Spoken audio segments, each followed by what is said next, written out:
Hey folks, John here. Thank you for tuning in and welcome back once again to This Will My Take, the audio podcast. I hope you guys are doing good, folks. It's always an honor and a pleasure to have you stop by and check out what we have to say. Before we do get started, folks, I would like you to please help the platform out. And the only way you can do that is by hitting that subscribe button, smashing that like, and turning on your notification so that whenever we drop something, you get notified first. Now, let's get into it. A white-only town in Arkansas? Race war in America already? In today's episode, folks, we will examine a controversial new development, an explicitly white-only community in rural Arkansas. Has it signaled the start of a race war in America? Are white supremacists emboldened by recent political climates? Is Donald Trump promoting and emboldening these folks?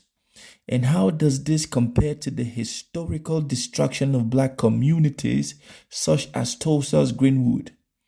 We will stick to facts and historical context on this episode, folks. Now, folks, what is this whole new development of the white-only community in Arkansas? A group called Return to the Land, RTTL, has established a private membership settlement on roughly 160 acres in the Ozark region of northeastern Arkansas. Founded in 2023 by Eric Owell and Peter Snur, it currently houses around 40 people, has its own cabins, roads, wells, community center, and schoolhouse. RTTL explicitly excludes non-white, non-Christian, or non-European ancestry individuals, even stating that Jewish people are ineligible based on their classification as Middle Eastern rather than European. And this is strange, folks. The group states they leverage a private membership association, an LLC structure, to claim exemption from the Fair Housing Act. Civil rights groups including the ADL, the NAACP, and the Arkansas Attorney General have all condemned RTTL as racist and likely unlawful under federal housing laws. Folks, if you didn't see this coming, then you must be living under the rock. With everything Donald Trump has been pushing from his first term in office and this second term, this was something that was already meant to be. Because there's so many far-right influencers and activists that are actually praying for this race war to begin. Now, the question is this: has a race war already begun in America?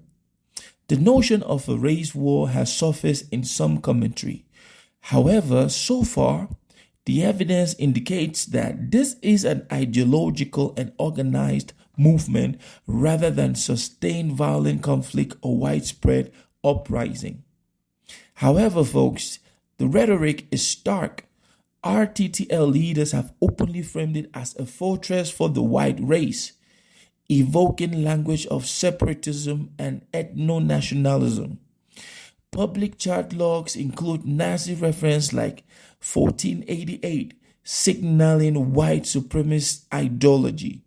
Historical patterns across the U.S. illustrate how such organized hate groups can evolve into violent movements.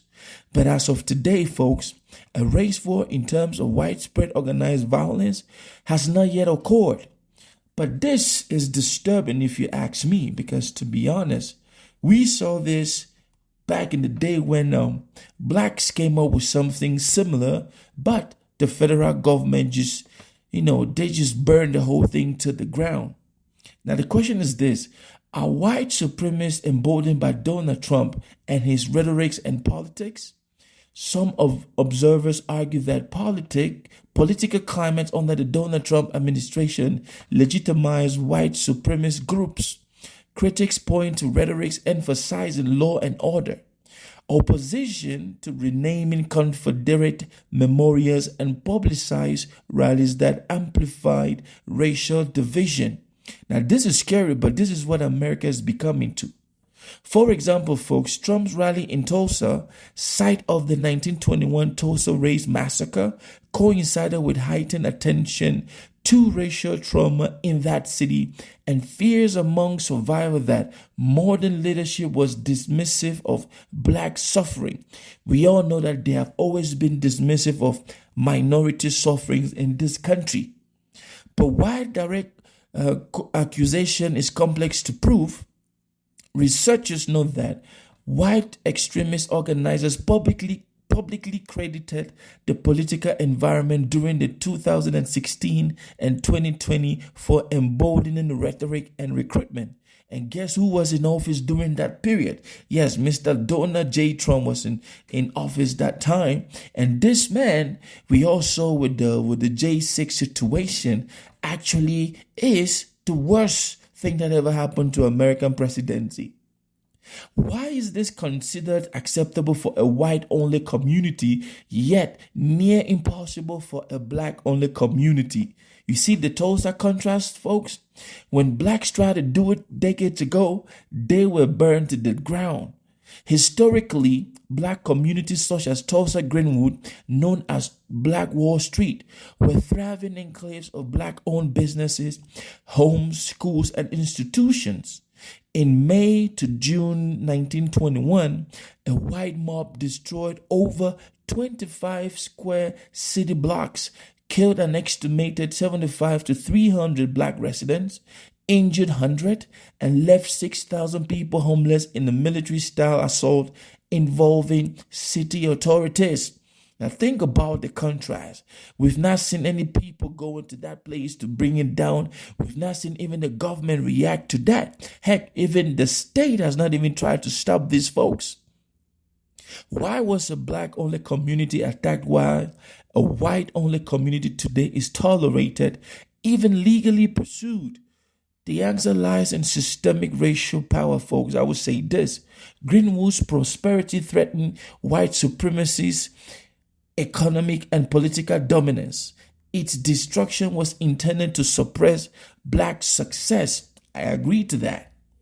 They didn't want to see black folks grow, and they still don't want to see black folks grow. I'm not trying to sound racist or funny on here, but I'm just giving you the historical facts, folks. Don't quote me on some of these things, but I'm just sharing my mind and telling you exactly what I feel. Like the contrast is stark.